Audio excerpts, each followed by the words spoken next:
one nation, under God, indivisible, with liberty and justice for all.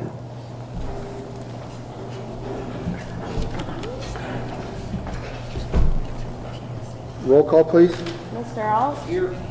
Mr. Beistel? Mr. Calero? Here. Mr. Fry? Here. Mrs. Love? Mr. Polakowski? Here. Mrs. Rhodes? Here. Mrs. Shipley? Here. Mr. Dents? Here. Let the record show that Mrs. Love called and told me she'd be out of town this evening. Citizens' comments? I have no comment cards, sir. Thank you. Minutes? Next week, you'll be asked to approve the minutes from the September 3rd and September 10th, 2015 meetings. Any questions on those? Seeing none, finance, please. You'll also be asked to approve the treasurer's report and the accounts payable for next week, and I believe you got the check summary today. You'll get the treasurer's report probably next week when we have a bank statement. Questions? Hearing none. Revenue anticipation none? Yeah, with the ongoing stalemate in Harrisburg, school districts are running out of money. We received an email today talking a little bit about Mr. DePasquale and the Auditor General and some surveys that he had done. We don't feel, as a matter of fact, I know that all of his information was not there, but there were a number of districts throughout the state who either had borrowed or are planning to borrow very shortly. I know there are several in the county, in our county, that have already borrowed, but we're not necessarily listed on his list. But I thought, rather than wait until the last minute, when, if and when things become dire and our cash flow situation becomes desperate here, I thought we should maybe lay a little bit of groundwork and talk to you this evening about a possible revenue anticipation loan. So we'll turn over to Mr. Marnell, and he can talk to you a little bit about what that might look like in the event that we do need it. And we're keeping our fingers crossed that we get this budget straightened around before we would need such a thing. Jim? I passed out some information, just briefly. Tax and revenue anticipation notes are authorized by the state constitution, and it's part of the Local Government Unit Debt Act. And just like our Central Westmoreland VOTEC does one annually, it's to meet your immediate cash needs in anticipation of the receipt of revenues, be they tax revenues or state subsidies. This is certainly an unusual situation for all of us to face in the Commonwealth, where you just don't know when you're going to have a state budget. Now, cash flow wise, I got my big ongoing spreadsheet, watching cash flow, tracking expenses, so on and so forth.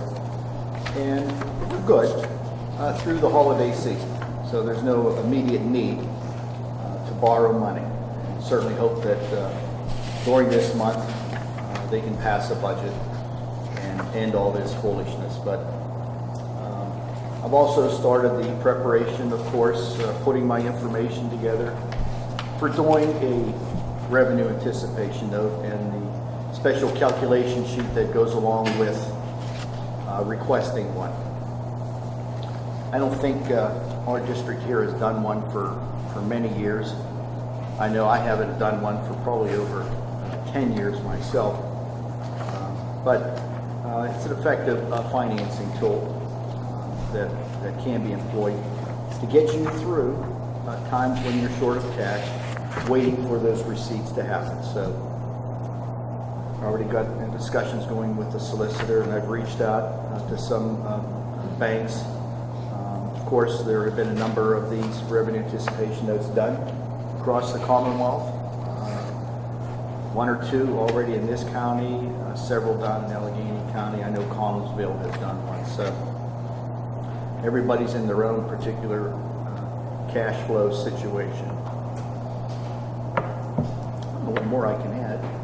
So next week we will ask you to authorize Mr. Marnell to be in contact with several of the local banks just to lay some groundwork and get some proposals. We're certainly not at a point where we want to sign on any dotted lines at this point, but we do want to get that groundwork laid, so we'll ask you to authorize him to proceed in a little bit formal manner. Questions on that? Questions? Question, Jim. You said holiday season. We talking Thanksgiving or Christmas here? Oh, that's definitely getting us through December. Okay. January would be the month that we would have to consummate the sale of the note.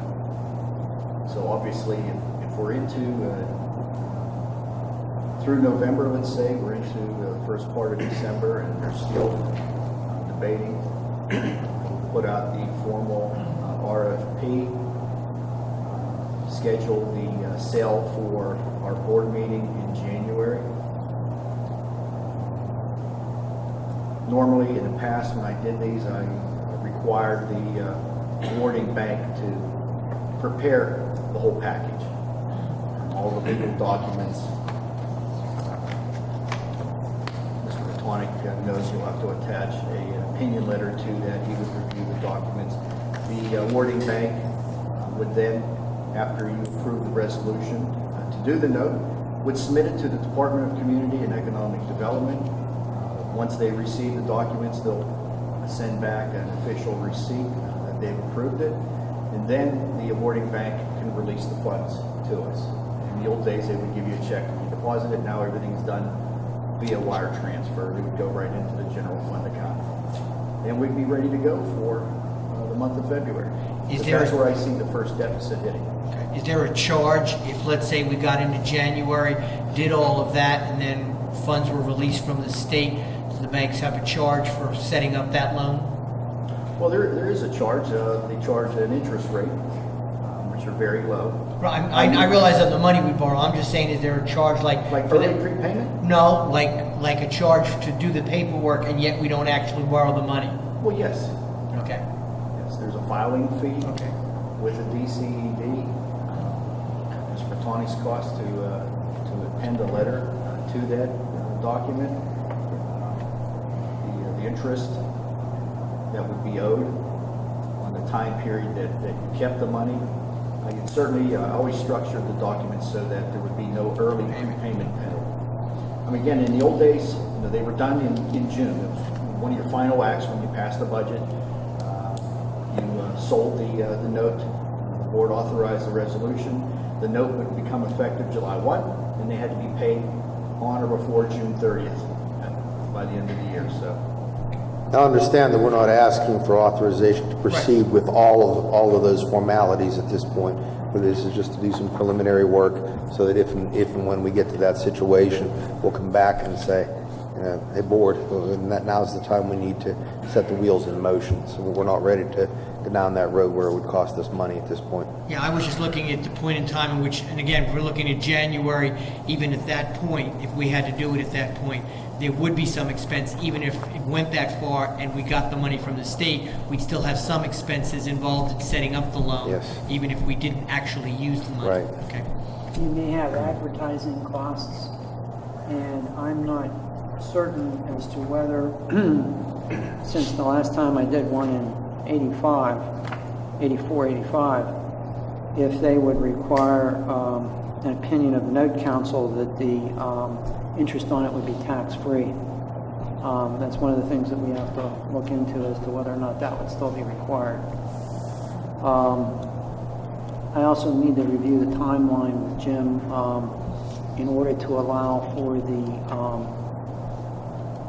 advance notice of passing the resolution and the amount of time that the Department of Community Affairs can take to do the final approval of the transcript. After you've done everything, all these documents have to be delivered to the State Department of Community and Economic Development, and they have a certain time period that they have to review it and either approve it or reject it.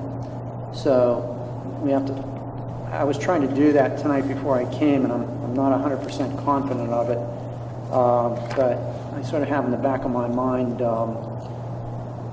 being conservative somewhere around 60 days in advance of the time that you would want the money. But I want to review that. Just a public service announcement. Anybody out in the community, call your senators and representatives and tell them to get this job done. Anyone else questions or comments? Or There's no need to get it done, Mike, as long as they keep paying everybody. They have no pressure on them from anyone as long as everybody keeps getting paid, so. And they're collecting taxes. Except us. Yeah. Except, Jim, so far our revenues are down. You told me 2.6 million, right? Yes, it's an estimate, obviously, because we don't know exactly what subsidy amounts they're going to approve. So, using what we had last year from the state, basically I used the same number that we had in our budget that we passed in June. As of yesterday, the end of September, I estimate that we're short $2,719,000 in state subsidies. The only subsidy they did release, and I guess you can't call it a subsidy, it's called the Property Tax Relief Funds. It comes in two stipend or two payments in August and in October. The $938,400 that goes towards reducing the property taxes for the homesteads and farmsteads. So we did get that in August on the fourth Thursday, and we assume the same fourth Thursday it'll happen this month. Strange that they released that money without a budget, but that's it. It's the only state money we've received so far. Anybody have anything else? Questions, comments? And this is a big month, the next big month for state subsidies. The basic ed funding would be the second payment they would be delinquent on, plus the busing subsidy.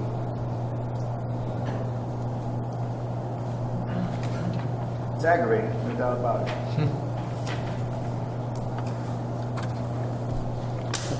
Discussion, seeing no old business, new business, RFQ for proposal? Right. A while back, we had put out a request for qualifications to energy savings companies, looking at a guaranteed energy savings program, possibly at the primary center, maybe a little bit of Roughsdale, maybe a little bit at the stadium. Not sure what the scope of that would be. We received 2 responses to our RFQ. One was from the McClure Company, and one was from Johnson Controls. So I reviewed them, and we also, Mike had named a committee that sat down and reviewed these the responses, and substantially there was not a lot of difference, and anyone who reviewed these can jump in, between the two. They both seem to be very highly qualified companies. The difference between them being that Johnson Controls is a much larger nationwide company. McClure is more of a localized company. I think McClure has 300 employees total, and Johnson has about 1,200 in the state of Pennsylvania alone. They would each use independent vendors, so we wouldn't necessarily be buying Johnson's products or McClure's products. So it kind of boiled down to who we felt comfortable with, and the general consensus was that Johnson Controls took the time to come and explain the process to you folks. Johnson Controls took the time to come in and walk us through the process. Johnson Controls attended the mandatory pre-bid meeting. Johnson Controls came to the bid to the RFQ opening. McClure sent us a notebook, and that was about the extent of it. So we were much more comfortable with Johnson Controls and their responsiveness to us thus far. In talking to, in looking at McClure's, they indicated that they would do an investment grade audit at no charge, but I'm sure that charge is wrapped up somewhere in the cost of the program. And they didn't talk about a walk-away charge anywhere in their proposal. Johnson Controls is willing to do what they call an 80-20 investment grade audit, and what that means is this: they will come in and do 80% of the work that needs to be done in terms of looking at the scope of the project, the cost of the project, all of that, and they will present that to the board. And at that point in time, the board can say, yeah, we're interested in going a little further and studying this, or no, thank you. And at that point, you walk away at at no cost, no harm, no foul. If you say to them, yeah, we kind of like this and we think we're interested in going on with the project, then they come in and do the detailed engineering work that goes along with it. That would be the other 20% of the investment grade audit, and present it to you, the scope of the project, cost of the project in pretty firm numbers. And at that point, if you walk away, there is a charge of about $10,000 for the investment grade audit. What I'm proposing is that we authorize a memorandum of understanding with Johnson Controls to do the 80/20 audit.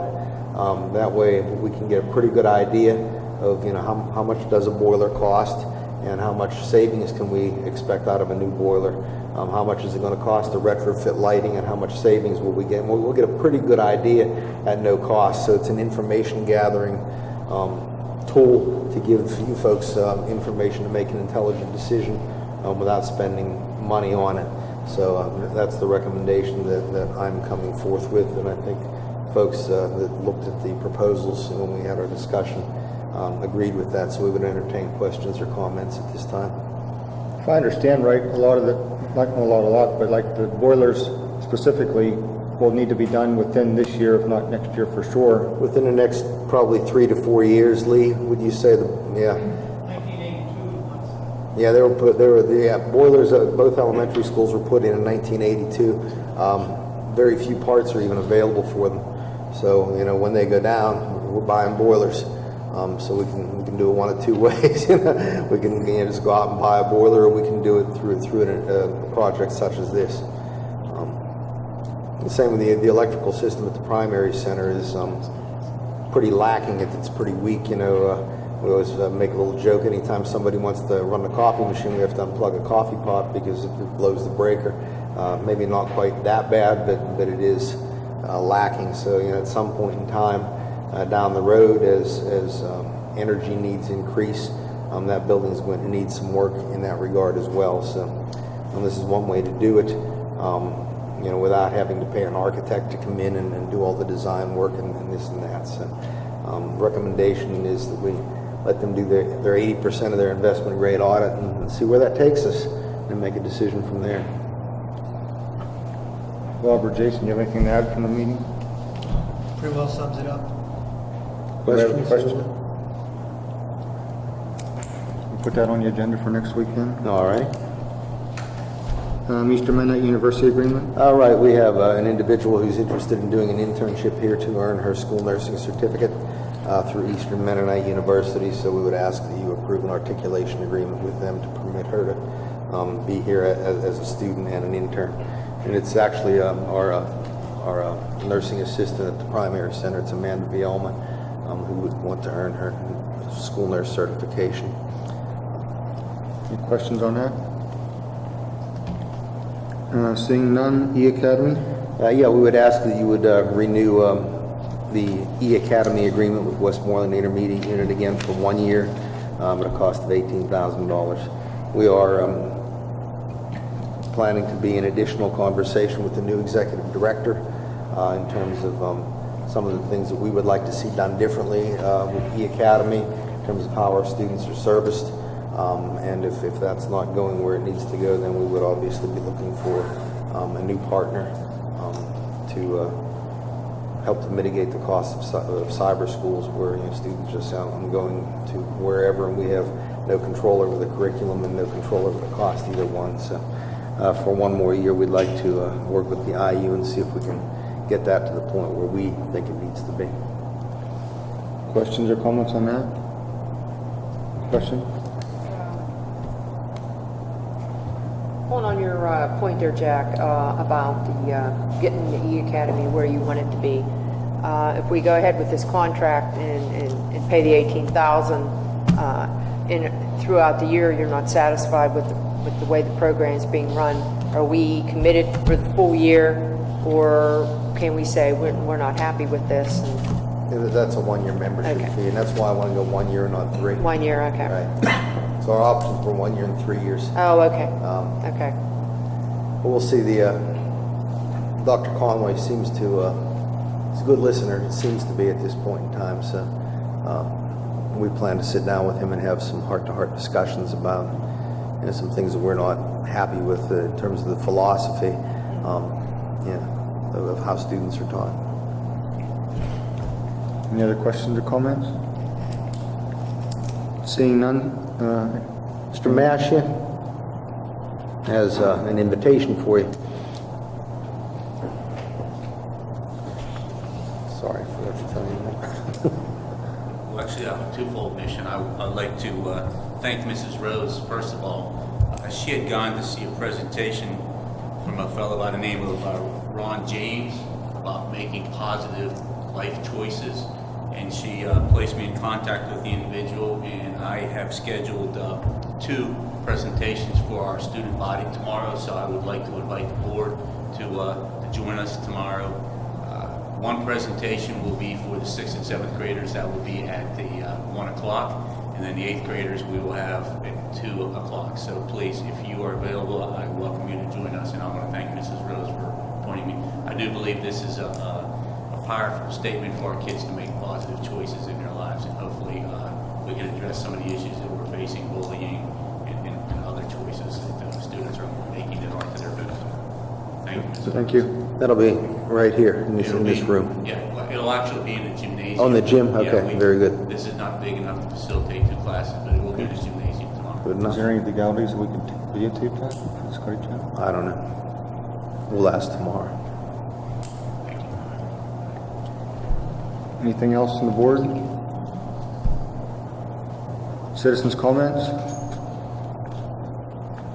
Need a motion to adjourn to executive session for personnel and Scottsdale Housing Tax Assessment. motion by Mrs. Rhodes, second. Second by Mr. Beistel. All those in favor say aye. Aye. All those opposed?